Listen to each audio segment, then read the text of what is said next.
There are millions of disabled veterans across the country and even more people who walk by them every day without a second thought.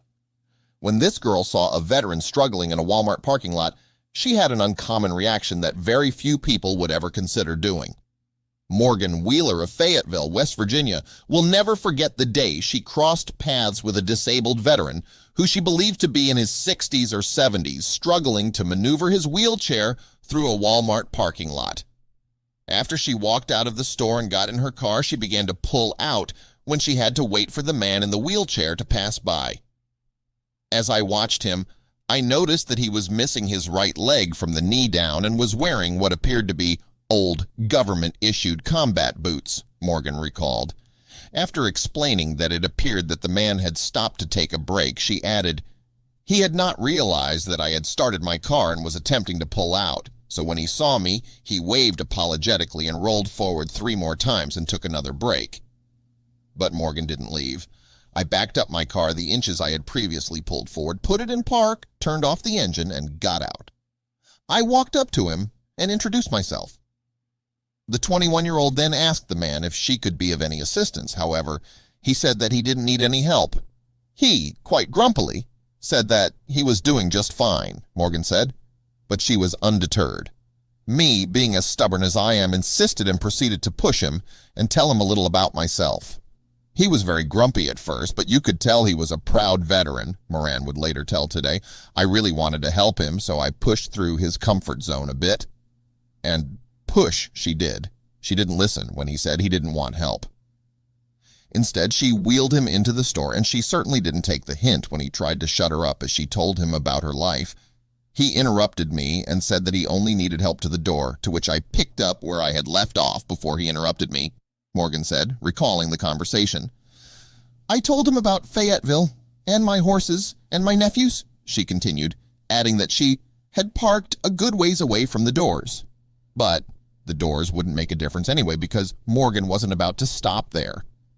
When the pair reached the entrance, Morgan continued to talk, and the man's wheelchair wasn't the only thing the young woman would push. She was going to push to find out more about him. We reached the produce area, and I asked him to tell me about himself, she said. He reluctantly looked at me and began telling me that he lived in Sod Lincoln County and that he just recently lost his wife, she added. I asked him if he was a veteran, to which he replied that he was, she recalled, adding, but with pain on his face, so I changed the subject and asked if he had made a shopping list. He handed her a list with just 4 things on it: peanut butter, soup, bread, and bananas.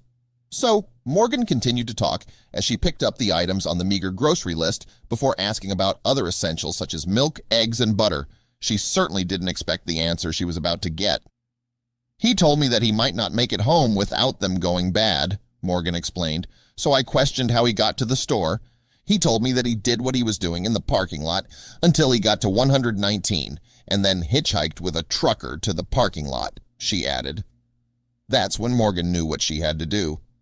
So I called a taxi for him and grabbed the essentials plus a few other things and put them in the cart, she said, and she likely didn't expect what would happen next.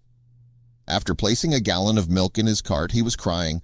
People were passing by us, looking sideways at him. I knelt down and asked him what was wrong, and he replied that I was doing far too much for an old man that I barely knew. Morgan had the perfect response. I told him that where I am from, and from the family I was raised in, we help one another no matter the task, and that I had never met a stranger.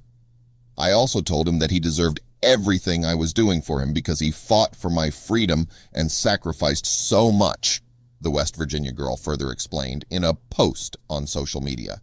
Morgan went with the hero who had fought for her and all other Americans' freedoms to the checkout line, where she paid for his groceries against his wishes before taking him outside to wait for the taxi together. Although she never asked for his name or questioned him any further about his personal life, she said that he thanked her over and over again and appeared to be in a much better mood than when she found him. When the taxi arrived, Morgan helped load the man, his groceries, and his wheelchair into the vehicle before handing the driver $44, the only cash she had, and giving him instructions to not only take the veteran home, but help him into the house. As for the veteran, I told him thank you for his service before closing the door. Tears formed again, and he thanked me one last time and said, God bless you.